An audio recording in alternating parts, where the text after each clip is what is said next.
On rapporte au nom du Baal Shem Tov que celui qui raconte la grandeur des justes a le même mérite que celui qui s'attelle à comprendre le Maaseh Merkava, le char céleste.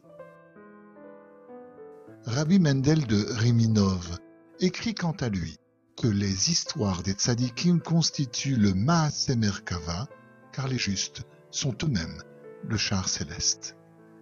Il ne faut pas s'arrêter de raconter des histoires de justes et d'énumérer leurs vertus. C'est un bon signe que de les entendre et de connaître leur dévotion fervente et vraie.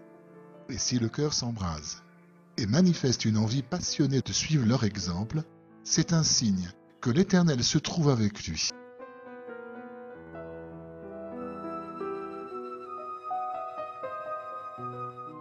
En racontant les vertus des tzadikim, le bien peut se propager dans le monde. D'après une tradition attribuée à Rabbi Israël de Rogine, les anecdotes ont pour but de bloquer la route au Satan qui s'efforce par tous les moyens de déranger les Juifs dans l'étude de la Torah et la prière. Après que nos patriarches eussent dressé l'ordre des prières, après que Rabbeinu Aharizal eut révélé les intentions extrêmement profondes de la Kabbale, apparut le Baal Shem Tov qui préconisa des moyens uniques en leur genre pour parer toute attaque au Satan, le récit d'anecdotes. Le Satan se laisse prendre au piège, estimant qu'il s'agit de discussions vaines, futiles, profanes, et il lâche prise. Mais ces histoires permettent en vérité de se rapprocher de Dieu et de révéler, et parfois même d'être sauvé.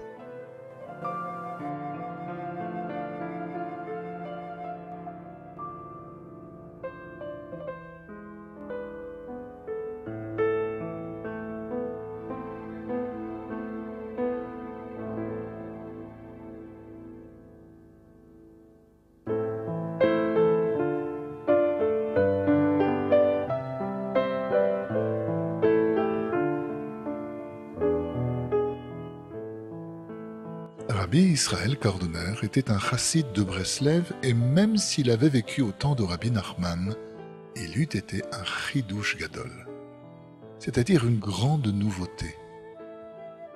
Je ne peux raconter tout ce dont j'ai été témoin le concernant. Il semble que pour lui ce monde n'existait pas vraiment, pas plus que sa famille, sa femme, ni ses enfants, mais une dévotion comme la sienne, une prière comme la sienne, je n'en ai jamais retrouvé de semblable. Lorsqu'il se tenait en prière, tout semblait annulé autour de lui. Il était une grande nouveauté. Et bien que les chassidim de Tibériade fussent des gens opposés à la chassidoute Breslev, ils avaient néanmoins pour lui la plus haute estime, car chacun de ses gestes constituait une sanctification du nom de Dieu.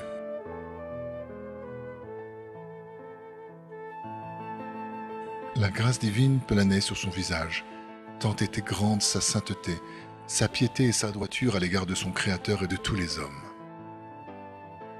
Il servait Dieu avec une ferveur et un enflammement extraordinaires. Tous ceux qui le voyaient, ne fût-ce qu'une seule fois, et même ceux aux oreilles desquels était parvenue sa réputation, peu importe qu'ils fussent les plus grands mitnagdim, s'annulaient devant lui et l'estimaient au plus haut point. Il vivait à Méron, et sa famille demeurait à Tzfat. Toutes les veilles de Shabbat, il rentrait chez lui. À Méron, il était, si l'on peut dire, dans un niveau de Olam Haba, monde futur, car nul n'y habitait à part lui. Seules quelques personnes s'y rendaient, et cela uniquement la veille de Rosh Chodesh, début du mois. Lui était constamment sur le saint tombeau de Rabbi Shimon Bar Yochai Zatzal, et s'occupait sans relâche de prières et d'idbod et doutes, selon le conseil de Rabbi Nachman de mémoire bénie. Il est vrai que je ne demandais sans cesse à Dieu qu'il m'envoie quelqu'un qui puisse m'aider à me rapprocher de la chassidoute Breslev, mais je n'aurais jamais espéré rencontrer un tel homme, et encore moins osé demander qu'on le fasse sortir de Méron, son lieu de dévotion, pour le faire venir à Tibériade.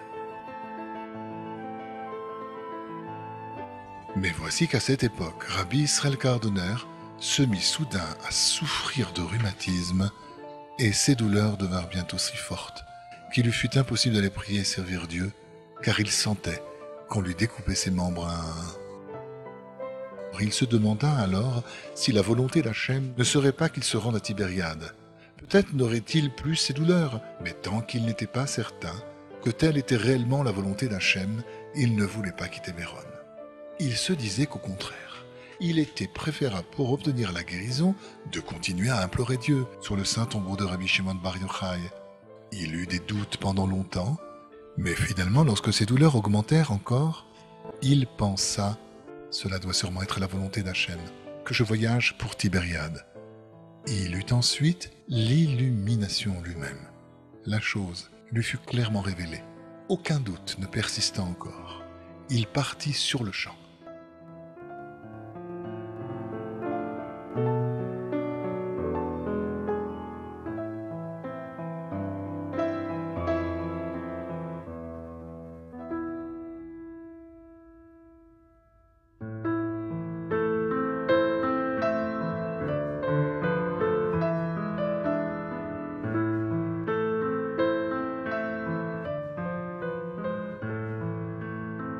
Hachem occasionna tout cela afin de permettre notre rencontre. En voici à présent le récit. Mes parents étaient des gens extrêmement pauvres. Leur métier était de moudre le café. Et déjà, ils gagnaient leur vie avec de très grandes difficultés. Mais lorsque la Première Guerre mondiale éclata, il y eut grande pénurie de café. Et ils furent alors complètement privés de moyens de subsistance. Le fils du frère de ma mère, orphelin de naissance, avait été recueilli dans notre maison où il fut élevé. Il s'appelait Chaim Binyamin Barzel, et ma mère fut une véritable mère pour lui. Lorsqu'elle lui raconta que nous n'avions plus de quoi vivre, il lui conseilla de fabriquer du pain et de le vendre. Ma mère lui demanda « Mais où trouverai-je de la farine ?»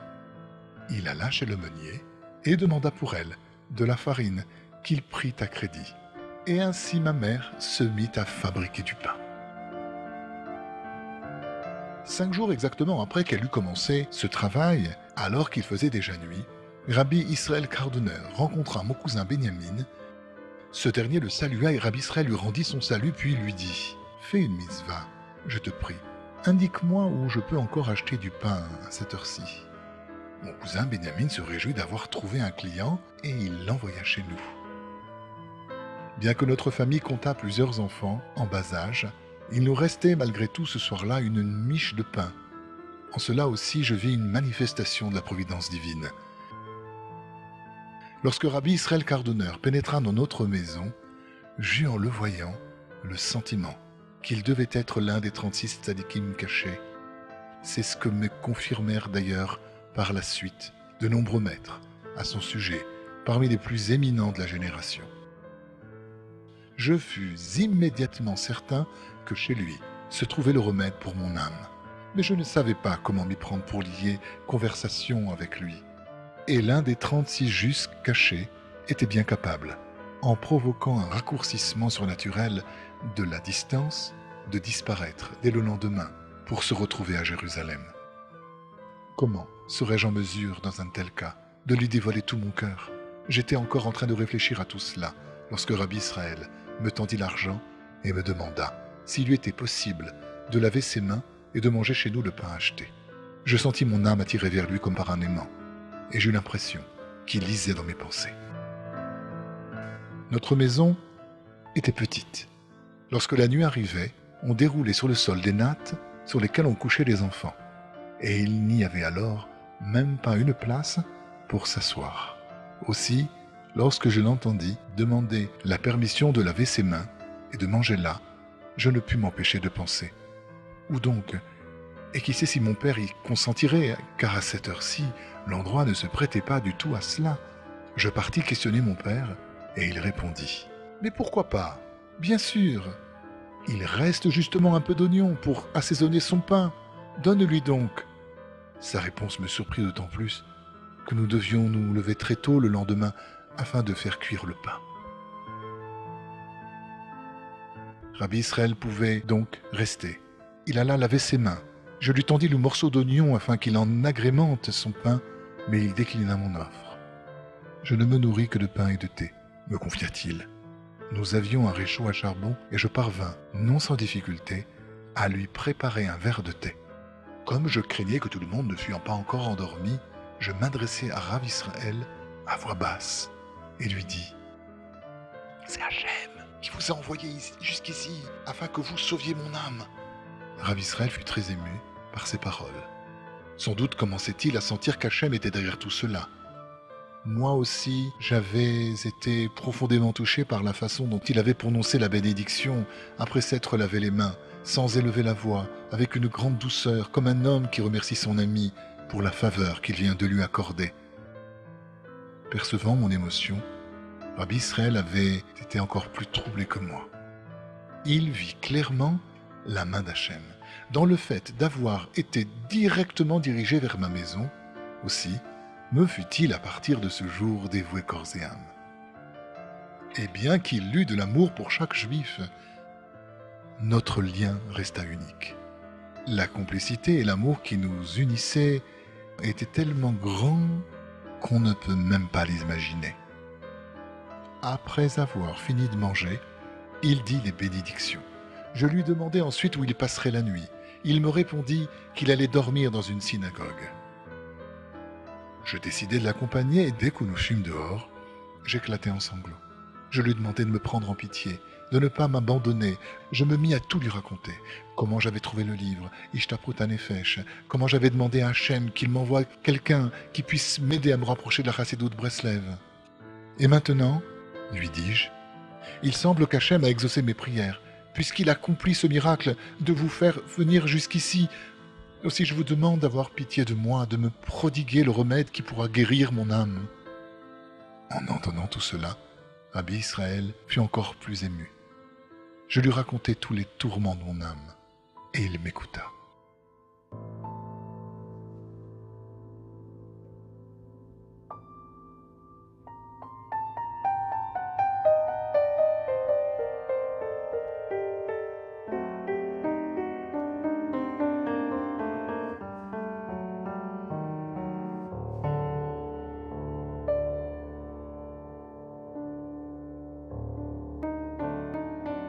Puis il se mit à parler à son tour, et chacune de ses paroles eut sur moi l'effet d'un baume très puissant. Il me parla de Rabbi Nachman de Breslev, de ses livres, de sa lumière si puissante, faite pour guérir les plaies du cœur. Nous cheminâmes ainsi jusqu'à la synagogue des Chassidim de Karlin, mais nous ne savions pas où se trouvaient les clés.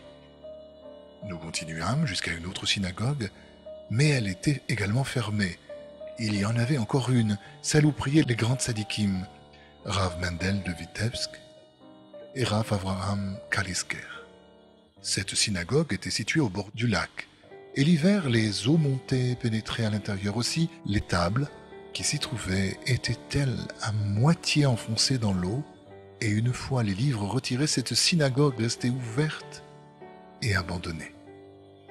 Nous entrâmes tous deux à l'intérieur, avançant au milieu de l'eau et allâmes nous asseoir sur les tables. Rabbi Israël posa sur l'une d'elles ses livres, son talit et ses téphilines, et il sortit de sa poche une bougie et des allumettes. Il en avait toujours sur lui, bien qu'il fût très difficile de s'en procurer à l'époque. Il ouvrit ensuite un livre de Rabbi Nachman, le Likutei Moharan, à la leçon intitulée Ki merachamam yé nahagem. Ki merachamam nahagem, c'est la 7e leçon de la 2e partie du livre. Bien que nous nous trouvions à moitié dans l'eau et la boue, et que Rav Israël eut une main malade, il semblait ne rien sentir de cela. Et moi non plus, je ne sentais rien. Et nous restâmes ainsi, toute la nuit, jusqu'à l'aube, assis à étudier cette Torah.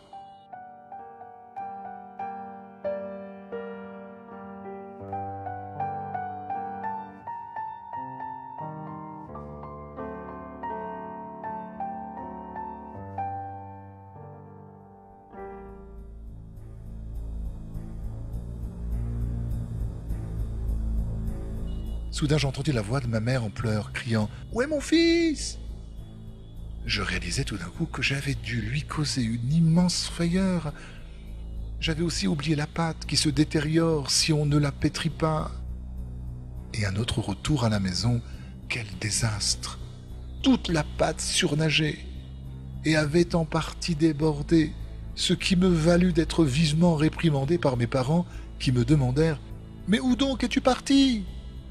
En fait, je n'étais pas vraiment coupable, car je n'avais pas senti la nuit passer. De plus, je n'avais aucun doute que Rabbi Israël fût bien l'un des 36 tzadikim cachés. Et la Torah qu'il m'avait enseignée était sublime, on ne peut s'imaginer à quel point. Rabbi Israël resta dans la synagogue, et lorsque le jour commença à se lever, il partit prier à la synagogue des Chassidim de Karlin, où je pus le retrouver ensuite. Tibériade était à l'époque un petit village. Aussi, tous les habitants avaient-ils entendu les cris de ma mère en larmes, à la recherche de son fils. Tout le monde avait été très effrayé et avait craint le pire. Au matin, chacun cherchait à savoir ce qui s'était passé.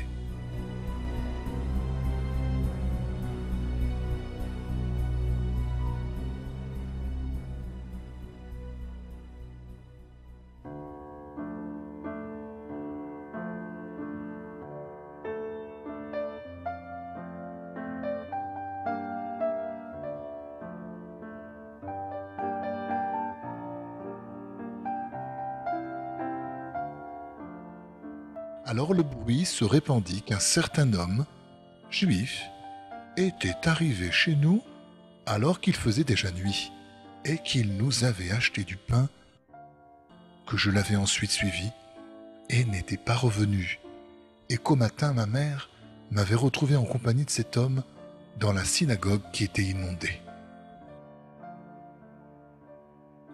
Ma mère ne savait rien concernant Rabbi Israël, mais les habitants de la ville le connaissaient en tant que chassid de Breslev. Et lorsque je revins en ville, je les entendis chuchoter entre eux « Lui, on a converti Israël Père !» C'est seulement alors que j'appris que Rabbi Israël était un chassid de Breslev.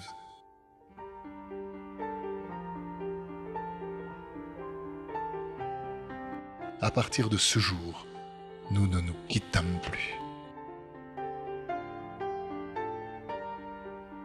Je vis la providence divine dans le fait qu'un trésor aussi précieux que Rabbi Israël vint ainsi se présenter un beau soir chez moi. Rabbi Israël perçut lui aussi tout cela comme une manifestation éclatante de la volonté d'Hachem, car il ne voulait pas quitter Méron. Et voilà qu'ici se présentait à lui un jeune homme de 17 ans à l'âme assoiffée de vérité. Même des torrents d'eau ne pourront éteindre l'amour. Ce verset s'applique bien à notre amitié. Je lui dis un jour, le monde entier essaierait-il de nous séparer, qu'il n'y parviendrait pas. Et nous étions constamment ensemble. Mais les gens commencèrent à voir cela d'un mauvais œil. Ils vinrent me trouver et me tinrent des propos fielleux. Assurément, me dirent-ils, Rabbi Israël est un grand homme, mais c'est malheureusement un chassid de Breslev. Ils ne savaient pas que toute sa grandeur, il la devait justement à la chassidoute de Breslev, et que c'est grâce à elle qu'il avait pu atteindre un tel degré de sainteté. S'apercevant bien vite que leurs paroles n'auraient aucun effet sur moi, ils partirent voir mon père pour le mettre au courant de cette affaire. Il les écouta avec une grande attention. « Voici, lui dirent-ils, ton fils est en train de devenir un de ces chassidim de Breslev qui s'en vont errer dans les montagnes. Tous les rabbins sont opposés à cette chassidoute. Encore quelque temps et il deviendra fou. Mais tu peux encore le sauver. Après, il sera trop tard. » Ils lui demandèrent d'user de son influence sur moi pour m'éloigner de la chassidoute Breslev. Mon père était certain que je l'écouterais lorsqu'il me dirait d'abandonner la chassidoute Breslev, car une grande tendresse existait entre nous. Il me parla ainsi. « Bien que je sois moi-même un chassid de Karlin, tu peux quant à toi choisir parmi toutes les autres chassidoutes celle que tu veux, mais arrête donc, je te prie, la chassidoute Breslev. » J'avais pu constater pour ma part de quelle façon miraculeuse Hachem avait dirigé jusqu'à notre demeure un invité si extraordinaire. J'avais déjà perçu l'intense lumière de cette chassidoute. J'avais senti la puissance des remèdes et des bienfaits pour l'âme qu'elle contenait. Et son ineffable action sur moi, je ne pus que répondre. « Papa, je ne peux pas t'ouvrir totalement mon cœur, mais je dois te faire savoir que sur ce point, tu ne pourras pas m'influencer. » Mon père reçut très mal la chose, car de ma vie, je ne l'avais jamais contredit. Au contraire, en particulier parce qu'il était aveugle, je me conduisais à son égard avec le plus grand respect, veillant toujours à l'honorer. Mais je dus lui avouer que pour une fois, il m'était impossible de l'écouter. Constatant mon refus, il pensa « Les autres ont donc raison ». Et il commença à partir de ce moment à se renforcer dans son opposition, car la chose paraissait terrible à ses yeux. Il essaya encore à d'autres reprises de me parler afin de me faire entendre raison, mais cela n'eut aucun succès. Je m'étais fiancé peu de temps avant tous ces événements, et mon père me déclara « Je suis obligé de me mettre en guerre contre toi à cause de cette voie que tu as choisie. Sache que si je te renvoie de la maison, aucune femme ne voudra plus t'épouser. » Mais cela ne me fit pas peur. Ma mère, quant à elle, lui dit « Écoute, c'est notre fils, et nous devons supporter tout cela. Mais qu'adviendrait-il si le père de la fiancée l'apprend ? Car Tzfat et Tibériade sont très proches, l'une de l'autre, et certainement que toutes ces histoires vont circuler. » Une vive discussion s'engagea à ce sujet dans ma famille, et le Shabbat suivant, mon père se leva et me renvoya de la maison. Je partis m'installer dans une synagogue qui se trouvait près de la maison que Rabbi Israël avait louée.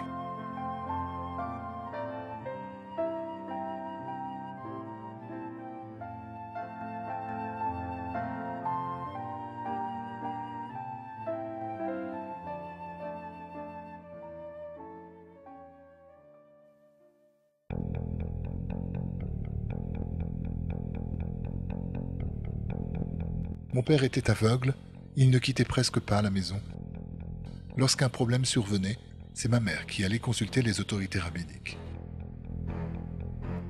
Elle se rendit cette fois chez le Rav Mordechai Slonim, qui eut toute sa vie beaucoup d'affection pour moi, car j'étudiais avec lui la Mishnah et le Zohar, et elle lui demanda conseil sur l'attitude à adopter à mon égard. Il lui dit que mon père avait raison et que l'on devait utiliser tous les stratagèmes afin de m'éloigner de la Chassidoute Breslev, que celle-ci possédait un puissant pouvoir d'attraction et qu'une fois qu'on s'y était adonné, il devenait impossible de s'y soustraire.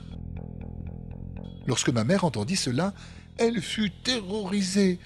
Rav Mordechai lui conseilla d'aller trouver Rav Israël Karduner en personne et de lui révéler toutes ses inquiétudes, de lui dire combien elle et son mari étaient accablés, afin qu'il ait pitié d'eux et qu'il m'interdise l'accès de sa maison.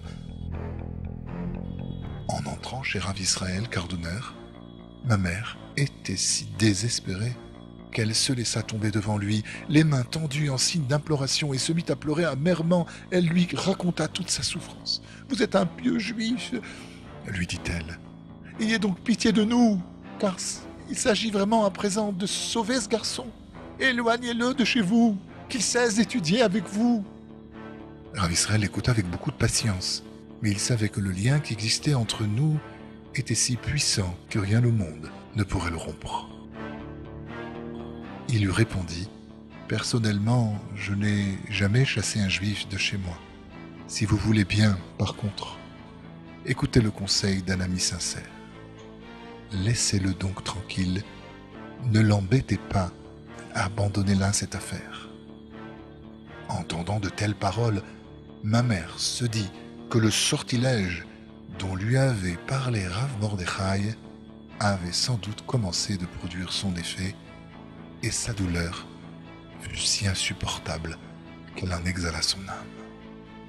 Je me trouvais au même moment dans la synagogue attenante à la maison de Rav Israël, et j'entendis les gens attroupés qui criaient « Rivka est morte !» Ils essayèrent de la faire revenir à elle-même avec toutes sortes de potions, et en la soulevant, mais en vain, et je les entendis dire « Avez-vous vu ce que lui a fait son fils ?»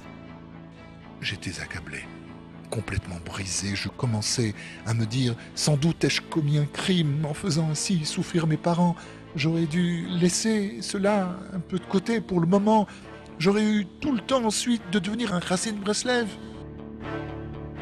Finalement, après 2 heures d'immobilité, ma mère commença à donner quelques légers signes de vie. En fait, cela revenait du domaine de la résurrection des morts, purement et simplement. Car tout ce qu'on avait tenté pour lui faire reprendre connaissance n'avait eu aucun effet.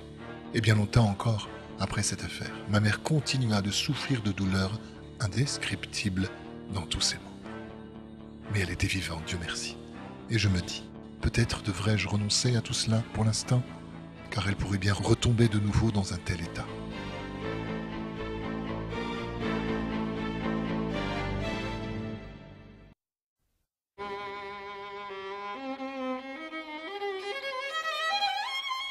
Peu après ces événements, l'Éternel me manifesta une fois de plus son extrême bienveillance. Je m'étais fiancé peu de temps avant d'avoir rencontré Rav Israël Kardener. Étant donné l'opposition farouche à l'égard de la chassidoute Breslev, je n'aurais eu aucun espoir, après m'être rapproché de cette chassidoute, de trouver une épouse. Mais certaines personnes allèrent voir mon futur beau-père et le mirent au courant de la chose. Il leur répondit « Ne vous tracassez pas, après le mariage, sa femme réussira à l'éloigner de tout cela. » Les présentations avaient eu lieu en hiver et la date du mariage avait été fixée pour le mois d'Elul, fin de l'été. Une grande famine sévissait alors et mon beau-père, qui était un homme droit et craignant Dieu, nous écrivit une lettre disant qu'il lui était impossible de respecter ses engagements car il n'avait pas d'argent, ni pour le trousseau, ni pour la dot. Mais Rav Israël tenait absolument à ce que je me marie afin de pouvoir recevoir en toute plénitude la sainteté des enseignements de Rabbi Nachman. Il multiplia son idmo des doutes à ce sujet et voyagea d'un endroit à l'autre, se démenant véritablement pour moi. Il remit une somme d'argent à mes parents afin qu'ils puissent me vêtir et me faire pénétrer sous la roupa, à la date fixée.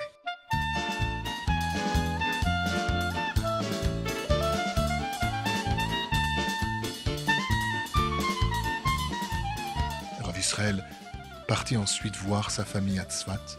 Quant à moi, j'écrivais à mon futur beau-père une lettre au nom de mes parents, lui disant qu'il désirait que le mariage soit célébré à la date déjà fixée, mais que de mon côté, je renonçais à la dot.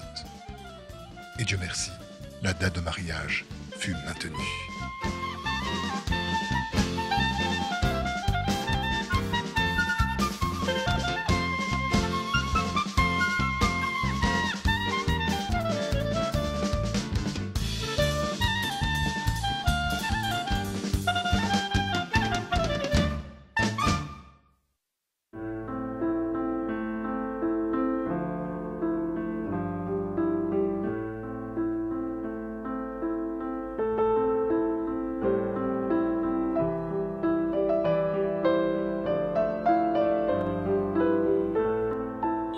Rav Israël était resté à Tibériade tout l'hiver, et pratiquement jusqu'à Pessah. Il n'était pas retourné chez lui durant toute cette période, bien qu'il eût une famille de 5 enfants, car il voyait dans notre rencontre une manifestation de la volonté divine. De mon côté, je ne voulais absolument pas me séparer de lui au mois d'Elul. Néanmoins, je devais me rendre au lieu fixé pour la cérémonie du mariage, mais j'étais bien inquiet car je redoutais qu'après ce mariage, la possibilité ne me soit plus donnée de continuer à rencontrer ainsi Rav Israël. Déjà, j'avais craint devant l'opposition qu'avait suscité notre amitié, que nous fussions obligés de cesser de nous voir. Aussi avais-je exprimé le désir qu'un serment fût prononcé entre nous, un serment semblable à celui de Ruth et de Noémie, qui jurèrent de ne pas se séparer quoi qu'il arrivât. Nous devions nous engager à être toujours l'un et l'autre ensemble au même endroit, que ce soit dans la ville, dans le village, et à nous y rencontrer pour converser, étudier et servir Dieu. La chose devait rester secrète. Le jour de mon départ, je réitérai ma demande et nous nous rendîmes sur la tombe de Rabbi Akiva, où nous avions alors l'habitude de prier avec une très grande ferveur, nous menant jusqu'aux larmes, C'est là que nous prêtâmes serment. Je pris ensuite la route pour Tzfat, et ma mère pensa que le lien avec Rav Israël allait finalement être rompu.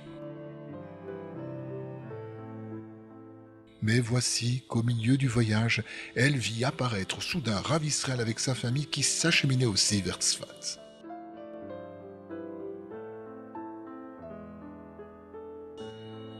Une nouvelle guerre m'attendait à Tzfat. La lutte s'engagea cette fois avec mon beau-père et toute ma belle famille, ainsi qu'avec les notables et les abatteurs rituels de la ville. Et je fus tellement rabaissé, même les voyous de la ville me lançaient des pierres et des ordures en me couvrant d'injures. Je n'étais pas loin de devenir fou. Mon beau-père fit alors pression sur ma femme, Esther Mindel, béni soit sa mémoire, afin qu'elle divorce de moi. Mais elle répondit « C'est mon lot et ce sera ainsi ». Et je vis en cela une manifestation supplémentaire de la bonté d'Hachem à mon égard. Nous fûmes néanmoins obligés de chercher un endroit où il nous fut possible de vivre sans être dérangés. Or, voici que près de la maison de Rav Israël, il existait une petite chambre. Rav Israël alloua notre intention. Il fut pour nous plus qu'un père et qu'une mère allant jusqu'à se charger de tous nos besoins. Lui-même se contentait de miettes de pain, mais il veillait à ce que nous ayons, quant à nous, tout ce qu'il put y avoir de meilleur. Et ces années du serment furent des années d'une intensité extraordinaire, jusqu'à ce que Rav Israël commença à me dire qu'il sentait que le moment de quitter ce monde approchait pour lui. Et il pressentait qu'une incroyable vague, noire, de perte de foi, allait bientôt déferler sur la terre. Il me parla de la douleur qui affligeait son cœur, de l'immense souffrance qu'il ressentait à cause de cela.